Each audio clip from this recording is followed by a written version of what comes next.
Correct. Okay, good morning each and everyone. हम पढ़ रहे हैं कैपिटल गेन में हम पढ़ रहे थे मोड्स ऑफ ट्रांसफर। तो मोड ऑफ ट्रांसफर में मल्टीपल सिचुएशंस है, अलग अलग सिचुएशंस में आपके हाथ से एसेट जा रहा है, कभी कभी तो लिटरली जा भी नहीं रहा, फिर भी सरकार कह रही है कि ओनरशिप चेंज हो गई, ट्रांसफर हो रहा है, ट्रांसफर हो रहा है तो कैपिटल गेन आएगा।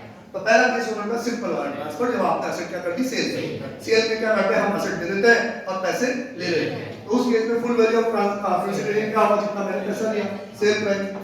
टैक्स की लायबिलिटी कब आएगी, सर जब मैंने पैसा लिया, जब मैंने ट्रांसफर किया। मतलब अब ये बात समझना कि आपने ट्रांसफर करा तो प्रॉपर्टी में होता है कि 6 महीने का टाइम पीरियड दिया जाता है। एग्रीमेंट के टाइम पे एक अमाउंट देके बुक कर दिया जाता है, उसके बाद मान लो 1 करोड़ की प्रॉपर्टी मैंने खरीदी, तो हो सकता है जब नेगोशिएशन हुई ना तब तो मैंने 10 लाख रुपए दिए, बाकी का 1 करोड़ रुपए देने के लिए मैंने 6 महीने मांग लिए। 6 महीने मैंने मांग लिए, तो अभी जनवरी फरवरी में प्रॉपर्टी की डील हुई, तो अभी तो सिर्फ 10 लाख रुपए ही दिए, बाकी के 6 महीने कब दूंगा मैं, नेक्स्ट फाइनेंशियल ईयर में। तो अब सरकार का इस बात से कोई लेना देना नहीं। अगर सरकार का इस बात से लेना देना होता तो अब तो जानबूझ के चीजों को क्या कर देते, डिले कर देते। तो सरकार ने कहा जब आप विलिंगली सेल कर रहे हो ना, तब तो फिर हम उधारी को देखते ही नहीं। जिस साल में आपने सेल करी उस साल में टैक्सेबल, भले ही आपको पैसे मिले हो कि नहीं मिले, भले प्रॉपर्टी विवादित हो गई हो, सामने वाला पैसे नहीं दे रहा, डिस्प्यूटेड हो गया मैटर, मुझे उससे कोई लेना देना नहीं है, आपने ट्रांसफर कर दिया तो आपको असेट पे टैक्स देना।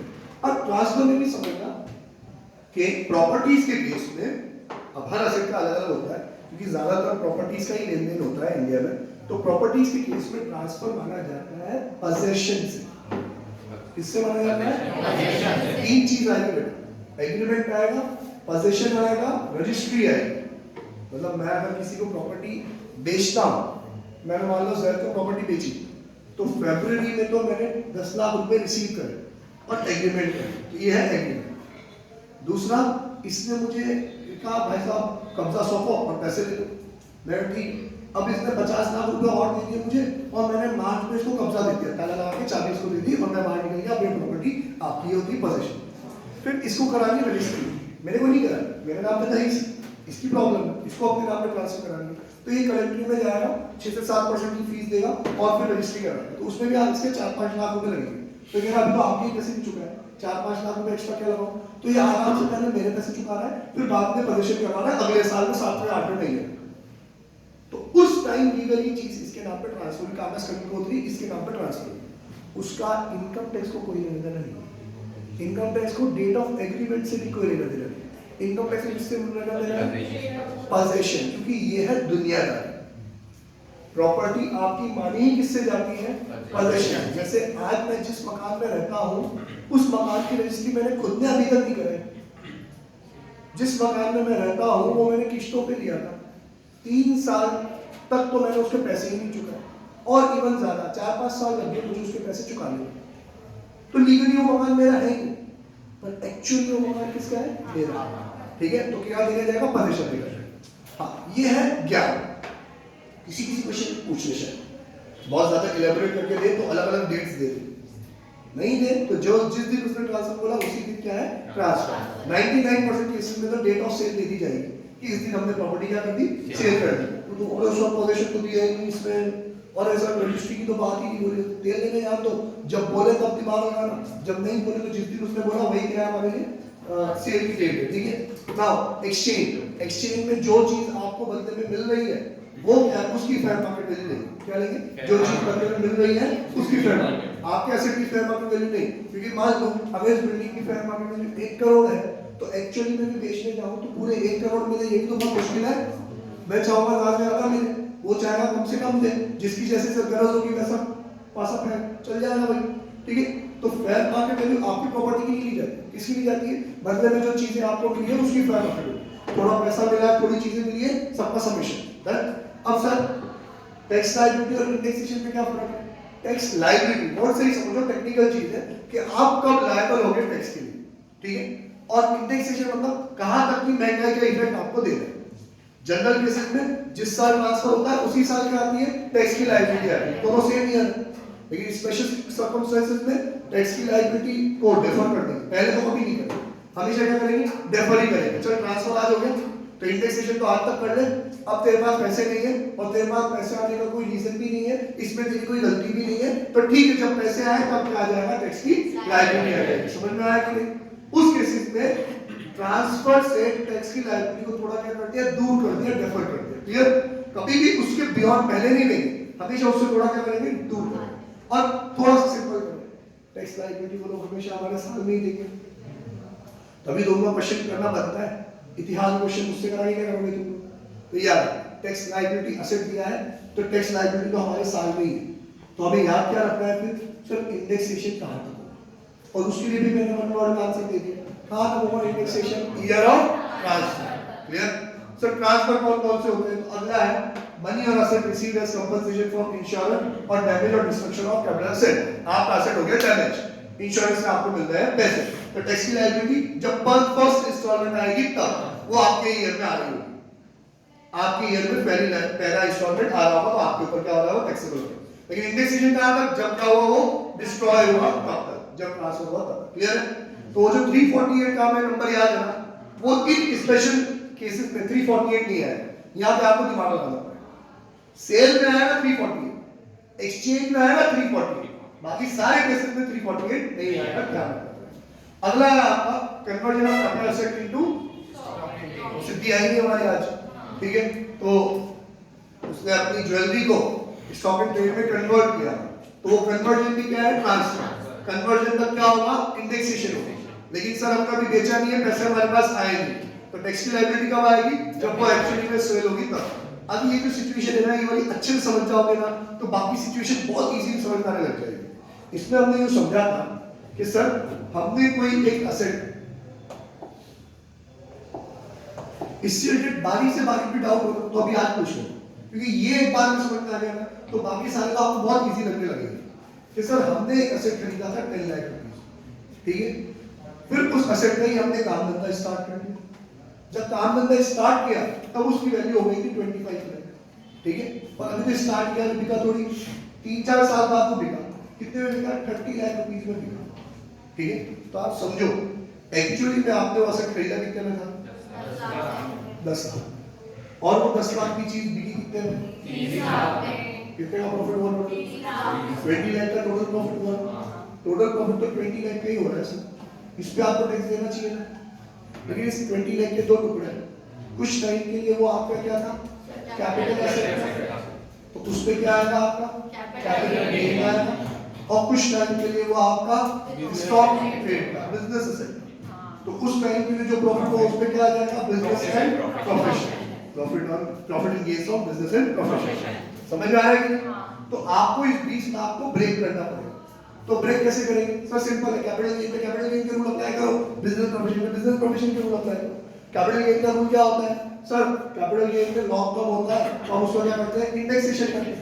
इंडेक्सेशन करते हैं मतलब 10 लाख माइनस नहीं करेंगे, हम माइनस करेंगे इंडेक्स कॉस्ट ऑफ एक्विजिशन, इस साल के नंबर से डिवाइड करेंगे, और इस पर्टिकुलर ईयर ऑफ ट्रांसफर क्या है, ये इस साल के नंबर से मल्टीप्लाई, जो भी इंडेक्स कॉस्ट होगी माइनस कर देंगे। मान लेते हैं अभी index cost for acquisition 10 lakh की कितनी हो गई, 18 लाख, तो 10 माइनस नहीं हो कितना होगा, 18 लाख, 7 लाख का क्या आ जाएगा, कैपिटल, ठीक है? अब एक बात समझो, बहुत कॉमन सेंस वाली बात है, यही बात पे दिखाने वाला है। मैंने कोई चीज इसको बेची, मैंने इसको बेची 25 लाख, खरीदी 10 लाख में, 10 से 25 का जो गैप है उस पर मैंने टैक्स दे दिया, इसके लिए उसकी कॉस्ट क्या बनी जाएगी, इसके लिए उस चीज की कॉस्ट क्या बनी जाएगी, सिंपल बेसिक क्वेश्चन है, 25, इसने वो 25 वाली चीज इमीडिएटली इसको बेच दी 30 में, तो ये कितने में टैक्स देगा, 5 में देगा कि नहीं देगा, सेम चीज यहाँ अप्लाई होगी। अरे भाई जब आप ये कह रहे हो कि सेपरेट लीगल एंटिटी तहत आप अलग हो, आपका बिजनेस अलग है, आप ही ये कह रहे हो ना, तभी तो टैक्सेबिलिटी की बात आई। ये तो असेट तो अभी भी मेरे पास है, घर की तिजोरी से दुकान की तिजोरी में पड़ा है, पर आपने कहा नहीं दुकान अलग है, घर अलग है, तेरा अलग है, बिजनेस का अलग है, ठीक है? इसका मतलब मैंने अपनी चीज अपने बिजनेस को सेल कर दी, अपने बिजनेस को सेल कर दी तो उसमें जो टैक्स आया मैंने दे दिया ना। अब मैंने ये चीज मेरे बिजनेस को सेल करी कितने में, 25 लाख, तो मेरे बिजनेस के लिए इसकी कॉस्ट कितनी मानोगे, 25 लाख, समझेंगे नहीं? तो अब बिजनेस में उस 25 लाख की चीज को कितने में बेचा, 30 लाख में बेचा ना, तो 5 लाख का क्या हो गया, बिजनेस एंड प्रोफेशन का प्रॉफिट। और बिजनेस एंड प्रोफेशन में कोई इंडेक्सेशन नहीं होता, आप दुकान में कोई चीज खरीद के लाए 5 साल या 50 साल तक नहीं बिके तो उसकी कॉस्ट वही रहेगी जितना आप खरीद के लाए। इंडेक्सेशन का बेनिफिट किसका होना है? सिर्फ कैपिटल गेन का होना है। समझे कि नहीं?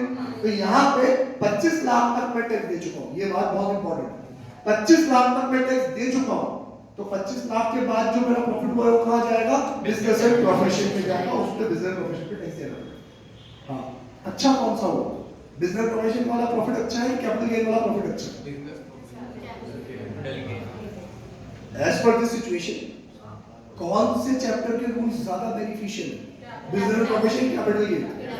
कैपिटल गेन क्या है ना, क्यों? क्योंकि वहां पे कौन सा बेनिफिट मिल रहा है आपको? इंडेक्सेशन का बेनिफिट मिल रहा है ना। मतलब एक्चुअली में 10 की चीज 25 पे गई तो 15 लाख का कैपिटल गेन होना चाहिए था ना, और हुआ कितने का? 7 लाख, क्योंकि 8 लाख का क्या आ गया आपका? इंडेक्सेशन आ गया। समझे? तो कैपिटल गेन में इंडेक्सेशन होता है, बिजनेस प्रोफेशन में इंडेक्सेशन नहीं होता। साला मैं कह रहा हूं ना, टैक्स की लायबिलिटी उसको लानी है तो बेचना तो आपके वाले ईयर नहीं, 23-24 में। तो 23-24 में आपको पूरा ध्यान रखना है कि मैं 23-24 में ये कैलकुलेशन कर रहा हूं कि भाई मेरी 10 की चीज गई तो 30 में है, लेकिन थी वो कैपिटल एसेट, गई एज अ बिजनेस एसेट, तो पहले कैपिटल गेन अलग निकालूंगा, उसके लिए मैं क्या करूंगा? Full value of consideration. वो क्या है sir? Fair market value on the day of conversion. क्या है? Fair market value on the day of conversion. आपको बेवकूफ बनाने के लिए या आपकी नॉलेज टेस्ट करने के लिए इस 25 लाख के साथ उसी दिन की 2-3 फिगर और देगा। जैसे उस दिन की एक फिगर तो आपको देगा ही देगा। Agreed book value, agreed book value मतलब जब मैंने धंधा स्टार्ट किया तो जितनी भी चीजें लगाई उसको मैंने अकाउंटिंग करी होगी ना, तो मेरे बिजनेस में मैंने परचेज की एंट्री पास करी होगी ना, तो वो होती है एग्रीड बुक वैल्यू। तो हो सकता है एग्रीड बुक वैल्यू 20 लाख हो सकता है एग्रीड बुक वैल्यू 30 लाख हो। तो बेटा बुक वैल्यू से मुझे कोई लेना नहीं है। ये कंफ्यूजन आपको क्यों होगी? क्योंकि अभी तक तो आपने बुक वैल्यू का नाम सुना भी नहीं। आगे आने वाले केसेस में आप बुक वैल्यू का नाम सुनोगे तो कहीं पे वो बुक वैल्यू को वैलिड करार देगा, कहीं पे वो फेयर मार्केट वैल्यू को वैलिड करार देगा। तो यहाँ पे क्या है? Fair market value on the date of conversion. ये full value of consideration, conversion के कुछ चार्जेस लगे हो आपके, तो ट्रांसफर एक्सपेंसेस है, net sale consideration, index cost of acquisition, tax के बदले 18 लाख माइनस कर दो, 7 लाख रुपए आपका कैपिटल गेन। ये कैपिटल गेन की टेबल अलग हो गई। अब बिजनेस प्रोफेशन में आ रहा है। सब बिजनेस प्रोफेशन में वहां sale value consideration, full value consideration कितना माना? 25। तो यहाँ पे कॉस्ट कितनी मानेंगे? 25। बेचा कितने में तुमने? 30 माइनस 25, 5 लाख का बिजनेस साइड प्रोफेशन। क्लियर है? कोई डाउट है किसी को? किसी को कोई डाउट नहीं? और मैं तेरे को डाउट है, बोल तू कहीं रह गया, तू अभी भी चालू और शुरू नहीं खोला, गलती तो चालू की होगी। नहीं नहीं डन, ठीक। बढ़ो आगे बढ़ो।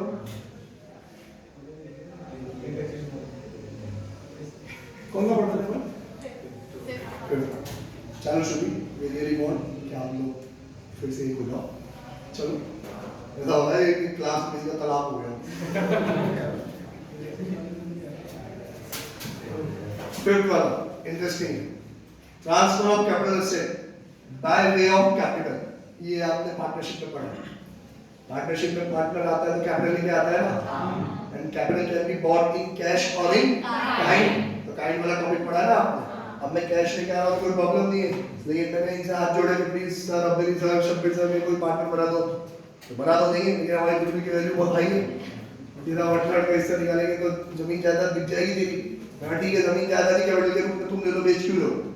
जब मैं अलग वो वापस दे देना मेरे को। एसेट का एसेट दे गया, मैं पार्टनर का पार्टनर बन गया, तो मजा आएगा किसी। हाँ ठीक। तो अब मैंने क्या करा, पार्टनर बनने के लिए अपना कोई एसेट पार्टनरशिप फॉर्म के नाम कर दिया। सर यहाँ तो साफ साफ दिख रहा है, लीगल ओनरशिप ही क्या हो रही है? चेंज हो रही है। पहले आप थे ओनर, अब कौन है? नहीं टिक रहा हूँ। तो पहले आप थे, अब कौन है? पार्टनरशिप फॉर्म है, तो ओनरशिप चेंज हो गई, तो ये भी ट्रांसफर। अब ये ट्रांसफर है तो फुल वैल्यू ऑफ एसेट कितना माने? क्योंकि मेरे पास तो पैसा थोड़ी आया, तो फुल वैल्यू ऑफ एसेट कितना माने? शेयर मार्केट वैल्यू बचपन से यही तो मानते आ रहे हैं। नहीं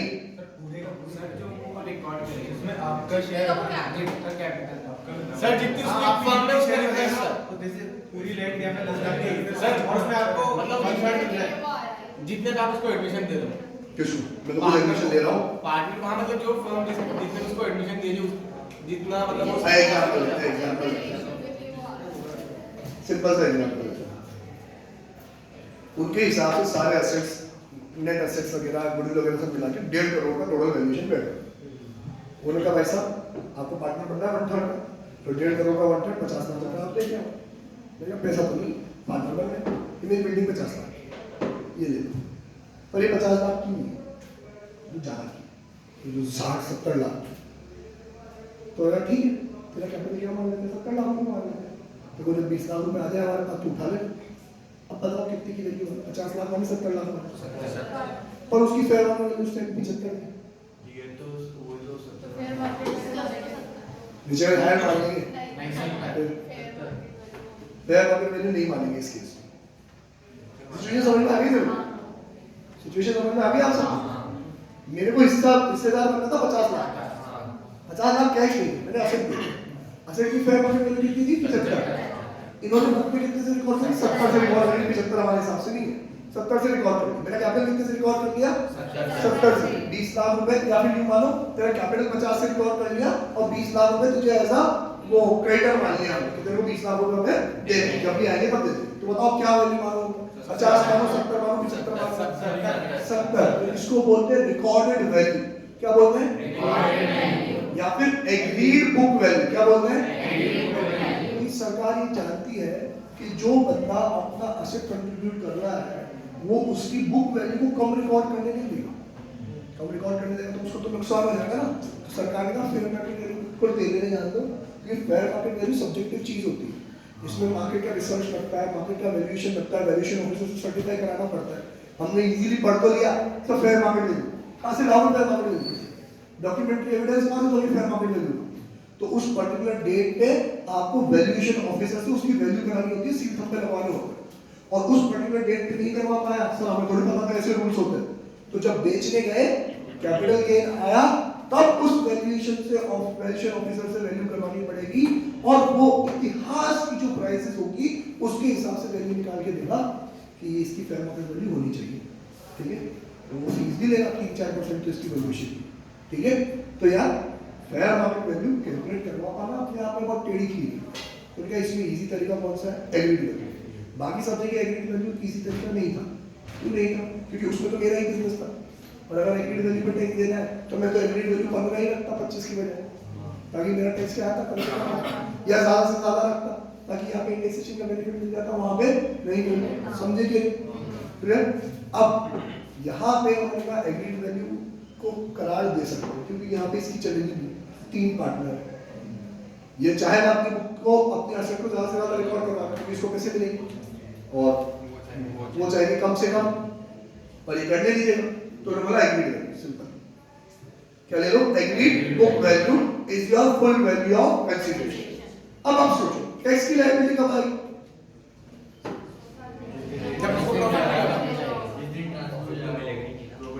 चलो ट्रांसफर कब माना जाए, जब उसने ट्रांसफर करा तो उसने एडमिशन लिया, वही ट्रांसफर है। इंडेक्सेशन कहां तक हुआ, सर वो ट्रांसफर ही तक हुआ, उसको तो कोई प्रॉब्लम नहीं। मतलब ये रहा आपका एसेट, ये रहा आपका एसेट, इसको आपने इस पर्टिकुलर डे पे पार्टनरशिप फॉर्म को क्या कर दिया, ट्रांसफर कर दिया। तो यही ट्रांसफर इंडेक्सेशन भी कहां तक होगा, यही तक होगा। टैक्स की लायबिलिटी क्या आ जाएगी, क्या पैसे तो मिल ही नहीं रहे।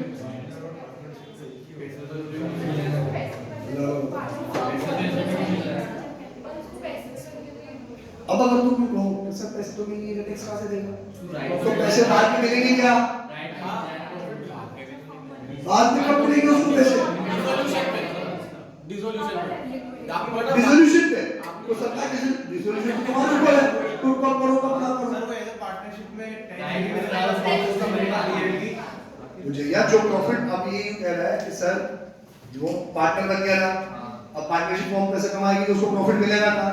तो पार्टनरशिप फॉर्म का रूल पढ़ेंगे, पार्टनरशिप फॉर्म जो कमाएगी उस पर पहले पार्टनरशिप फॉर्म खुद टैक्स देगी, फिर जो बचेगा वो पार्टनर्स को बांटेगी। तो मतलब तुम क्या कहना चाहते हो, पहले पार्टनरशिप फॉर्म टैक्स दो, फिर मेरे को मेरा हिस्सा दे दो, मैं और टैक्स दूं, डबल टैक्सेशन थोड़ी दूंगा। तो इस केस में आप टैक्स की लायबिलिटी को डेफर नहीं कर सकते। किस बेसिस पे डेफर करोगे, पैसे तो ना आज मिले ना कल मिलने वाले हैं। कल मिलने वाले हो, सर्टेनिटी हो कि मिलेंगे, इसी को डिफर करें। तो इस केस में तो भाई तो पार्टनर बना है, पार्टनरशिप मिलेगा, टैक्स तो तेरे को जेब से आज ही पे करना पड़ेगा, जेब से पे करना, समझेंगे?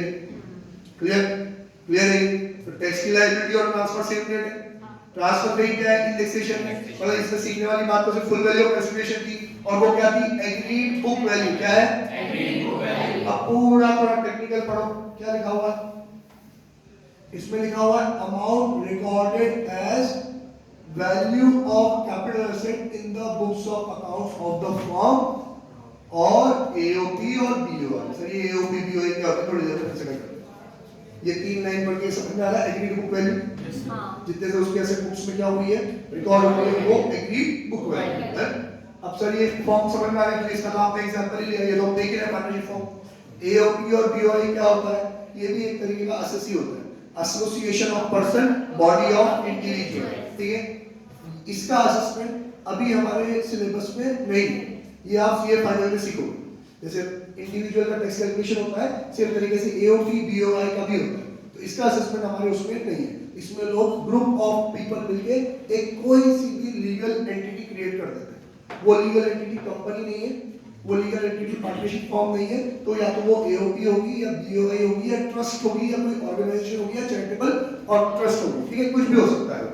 तो अभी अपन उस बहस में नहीं पढ़ने वाले, पर उसमें भी रूल यही है, क्योंकि अभी अपन पढ़ क्या रहे हैं कि किसी ऐसे बंदे ने, इंडिविजुअल ने अपना एसेट ट्रांसफर करा है पार्टनर बनने के लिए या उस एओपी बीओआई का मेंबर बनने के लिए, तो इस बंदे के ऊपर टैक्स की लायबिलिटी आएगी। समझ में आया? खुशी तो कुछ नहीं है, मुझे कोई डाउट नहीं? बोल। अगर जी फिफ्थ वाला पॉइंट है तो सेकंड वाला पॉइंट है काफी सिमिलर नहीं होगा, क्योंकि देखो इस जो शेयरिंग पार्टनरशिप होता है वो भी कैपिटल सेट होता है, तो इसके बदले में कैपिटल सेटिंग मिलती है, तो वो सेकंड वाले पॉइंट सेम हो। मेरी बात सुन, बहुत वैलिड पॉइंट है इसका। सर आपका मैं ऊपर वहाँ इंटेंजिबल एसेट्स में पढ़ाया था कि शेयरिंग पार्टनरशिप फॉर्म भी क्या होता है? इंटेंजिबल एसेट होता है, मतलब एक कैपिटल एसेट होता है। तो आपका एक एसेट गया, दूसरा एसेट आया, तो ये भी तो एक्सचेंज में फॉल होना चाहिए। आप सोचो, एक होता है जनरल रूल और एक होता है स्पेसिफिक रूल। लॉ में पढ़ाया होगा, अगर किसी चीज के लिए कोई स्पेसिफिक रूल बन चुका है तो उसके ऊपर फिर वो जनरल रूल एप्लीकेबल नहीं होता, स्पेसिफिक रूल सुपरसीड कर जाता है जनरल रूल। तो आप सही कह रहे हैं, अगर ये वाला पॉइंट नहीं होता, फिफ्थ वाला पॉइंट, तो इसके ऊपर कौन सा वाला पॉइंट एप्लीकेबल होता? एक्सचेंज वाला। लेकिन फिफ्थ वाला स्पेसिफिक सिचुएशन के लिए बना हुआ है ना रूल, तो फिर तो उस पे यही रखें। समझ में आया? Okay next. अब ये उसका रिवर्स। अभी क्या हो रहा था कि भाई साहब ये रहा एसेट मेरा, मैंने इसको ट्रांसफर कर दिया कहाँ पे? पार्टनरशिप फॉर्म के नाम पे। अब रिवर्स हो रहा है, कोई एसेट पार्टनरशिप फॉर्म का है, अब पार्टनरशिप फॉर्म हो रही है डिसॉल्व और वो एसेट डिस्ट्रीब्यूट कर रही है किसमें? अपने पार्टनर्स में। आज मान लो अब तेरे घर में शब्बीर सर को मुक्का मार दिया, ठीक है, और शब्बीर सर ने लात मार दी चाहे शब्बीर सर को सीधे डाल दिया, ठीक है, मैं खड़ा कर देख रहा था और मैं गड़बड़ ले ली, मेरे अलग तलाक तलाक तलाक, ठीक है। अब अलग हो रहे हैं, तो अलग हो रहे हैं तो कैसे अलग होंगे?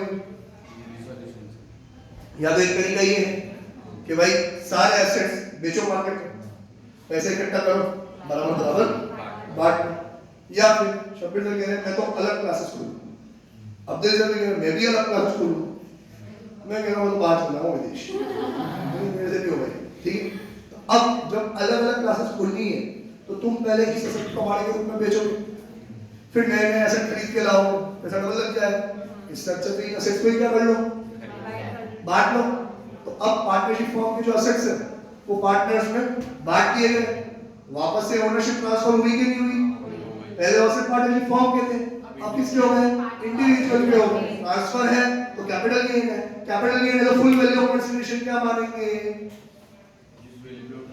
जिस वैल्यू पे ट्रांसफर करेंगे तो यहाँ पे शब्द से दोनों शामिल, कितना भी लग ले टैक्स दोनों अपने आप में बचाएंगे।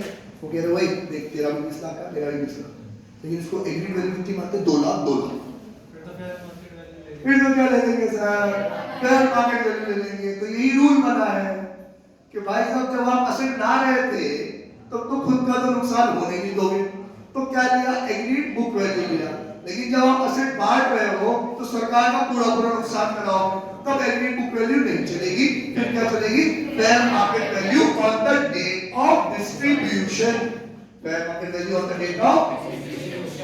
अब कोई अगर यूं सोचे सर अगर उन लोगों ने बांटा नहीं होता, खुद में बेचा होता, तो फिर तो पार्टनरशिप फॉर्म में खुद ने ही अपना एसेट सेल करा है, तो पार्टनरशिप फॉर्म जो भी पैसा आएगा उसमें से पहले कैपिटल गेन भरेगी, फिर जो बचेगा वो पार्टनर्स में बांट देगी, वो तो पहले वाले पॉइंट में कवर हो ही जाएगा सेल ऑफ एसेट। यहाँ तो पार्टनरशिप फॉर्म अपना एसेट बेच ही नहीं रही है, पार्टनर्स में क्या कर रही है, डिस्ट्रीब्यूट कर रही है। तो अब पढ़ो भाई, on the distribution of assets or dissolution of firm AOP or BOI, fair value of asset on the date of distribution।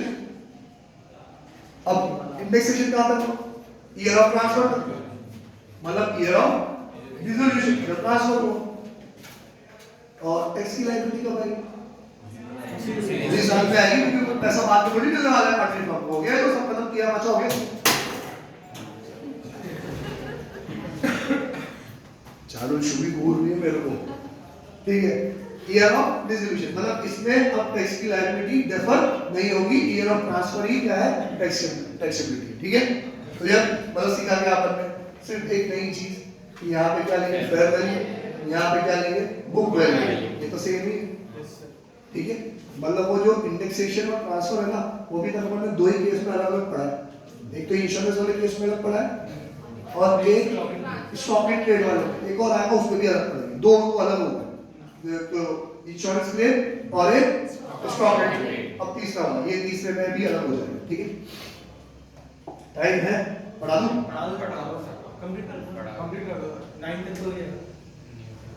9 वाला पढ़ लेते हैं, जिक्र कर लिए तो नहीं 9 नहीं 7 वाला पढ़ लेते हैं, क्योंकि 9 आखिरी है मेरे हिसाब से। गेट खोल दो बेटा आशा, गेट पूरा खोलो, बोले आप दिल्ली से आएंगे तो कुछ होगा, नहीं तो उनको कहने का मौका मिल जाना, बहुत कहने आने सब मेरे को बेचारे को बोली भी है, अगर ये बंद हो गया ना तो किस्मत ही जाती है आपका, दिन में किस्मत है आपका।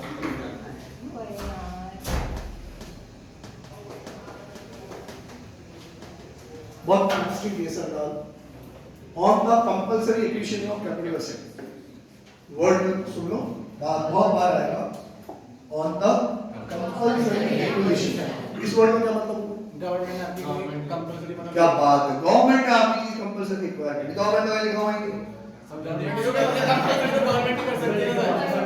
हां देखो तुम साले आज ही बना है, सारा सस्पेंस दिखा करता है, ठीक। तो अब एक काम करो, 26 जनवरी का सस्पेंस खराब करा ना, तो आप अभी कोई मूवी आ रही है जेलर वेलर शायद आ गई सर, अभी कौन सी मूवी आ रही है ना, एक कोई मूवी आ रही है नहीं, इसकी आगे पढ़ने वाले बच्चे बेकार ही होते हैं यार, मूवी तो बना नहीं एक तरह से हो गया तो जेलर शायद कोई मूवी आ रही है, जेलर तो अच्छी लगी तो आ गई पहले आगे तो रजनीकांत की हो तो नहीं वो भी अभी अच्छी मूवी है। कोई सी भी नई मूवी है, कोई सी भी नई मूवी है, तुम देख लो तो उसकी स्टोरी सब कुछ हुआ पहले बोल देना, ठीक है। अब गवर्नमेंट हमारी चीजें कंपल्सरी रिक्वायर करती है, हम तो देख भी रहे हैं कोटा में कितना विकास हो रहा है, तो विकास के आड़े कोई भी आएगा विकास तो लाभ देगा ही देगा उसको, ठीक है। तो कहीं पे हमें सड़क बनानी, बीच में प्रवेश का मकान आ रहा है, तो सरकार क्या करेगी, कंपल्सरी रिक्वायर करेगी, वो बुलडोजर चला देगी, परमिश को क्या दे देगी, पैसे दे देगी, ठीक है। परमिश के पास से उसका असर गया कि नहीं गया, सर से कर सकती है, सर से गवर्नमेंट कर सकती है सर, ये तो फिर वो देगी ना, पैसे भी तो देगी, मैं किसने बोल दिया तुमको पैसे नहीं देगी, परमिश वही लेट जा रहा, मेरी लाश पे तो बुलडोजर पड़ेगा, तुमने किसी और कंटेक्स्ट में पढ़ा होगा, अरे तुमने किसी और कंटेक्स्ट में पढ़ा होगा, मैं पढ़ा दूं, मतलब मान लो तुम्हारा घर सड़क के बीच में आ जाए, सड़क चौड़ी होनी है, तो पैसे मिलेंगे नहीं मिलेंगे, नहीं मिलेंगे, मकान हमारे बाप का है, पैसे मिलेंगे। अब पैसे मिलेंगे, तुम्हारे पास से घर गया कि नहीं गया, सरकार कंपल्सरी गोल्ड को तो एक्वायर करेगी, तुम्हारे शेयर को कंपल्सरी एक्वायर करेगी नहीं, क्या करेगी, लैंड एंड बिल्डिंग को कंपल्सरी एक्वायर करेगी, तुम्हें पैसा मिलेगा, तुम्हारे पास से एसेट गया, एसेट ट्रांसफर है, तुम्हें कैपिटल गेन टैक्स देना पड़ेगा, ठीक है। अब फुल वैल्यू ऑफ एसेट कितना मानेंगे सर, जितना सरकार हमें पैसा देगी, सिंपल उसको बोलते हैं कंपनसेशन। क्या बोलते हैं? Compensation receive from the government. ठीक है, अब इंडेक्सेशन कहां तक हुआ? जिस साल सरकार ने कंपलसरी एक्वायरमेंट। ठीक है, टैक्स की लायबिलिटी कब आएगी? उसी साल आएगी, पर उस साल सरकार पैसा देती ही नहीं। फर्स्ट इंस्टॉलमेंट सरकार भी जानती है कि ये सरकार निकम्मी है, ये पैसे एक बार में देती नहीं, हाथों हाथ देती नहीं, और इवन इसमें केसबाजी भी बहुत होती है। तो ये सरकार पैसे देती है सरकारी रेट से, और सरकारी रेट मार्केट रेट से बहुत कम होती है, तो बहुत सारी बहसबाजी होती है। मतलब आप सरकार के ऊपर केस कर सकते हो, जज साहब को लगा तो आपको पैसा बढ़ा भी दिया जाएगा, उसको बोलते हैं इनहैंस्ड कंपनसेशन। क्या बोलते हैं? तो सरकार को मिर्ची लगती है, तो सरकार आपके खिलाफ केस कर देती है कि इसने जज साहब को रिश्वत खिलाई थी, जज साहब ने इसको बढ़ा पैसे दे दिए, अब आप कम करो, तो फिर वो कम भी कर सकते हैं, तो उसको बोलते हैं रिड्यूस्ड कंपनसेशन। तो अभी इनहैंस और रिड्यूस पे नहीं चलते, अभी सिंपल ही कहते हैं परमेश का मकान निकला और सरकार ने कहा तेरे को 50 लाख रुपए मिलेंगे, तो 50 लाख रुपए क्या है? Full value of residential. Income tax वाले से टैक्स मांग रहे हैं, ये कह रहा पैसे तो आप दो तभी तो दूंगा। तो अब पता है कि लेट होता है, कागजी कार्रवाई में लेट तो होता है, साल 2 साल तो लगते हैं, तो इनकम टैक्स वाले रूल क्या बना? वही फर्स्ट इंस्टॉलमेंट से इंश्योरेंस में था कि परमेश जैसे ही फर्स्ट इंस्टॉलमेंट मिल जाए, पूरा एक साथ मिले टुकड़ों में मिले, फर्स्ट इंस्टॉलमेंट मिलते ही तू तेरे ऊपर क्या जाएगा? टैक्स की लाएगा। लेकिन इंडेक्सेशन कहां तक करना है? जब डेट ऑफ ट्रांसफर, जब उन्होंने कंपलसरी एक्वायर किया। सिंपल है कि नहीं? Same to same insurance. अब कल अपन को केस क्या सीखना है इसमें कि अब परमेश अगर केस करेगा और इसको इनहैंस कंपनसेशन मिलेगा, तब क्या करेंगे? फिर वो लोग केस करेंगे और इसका कंपनसेशन रिड्यूस हो जाएगा, तब क्या करेंगे? सारे रूल बहुत ही बेसिक कॉमन सेंस वाले हैं। बाय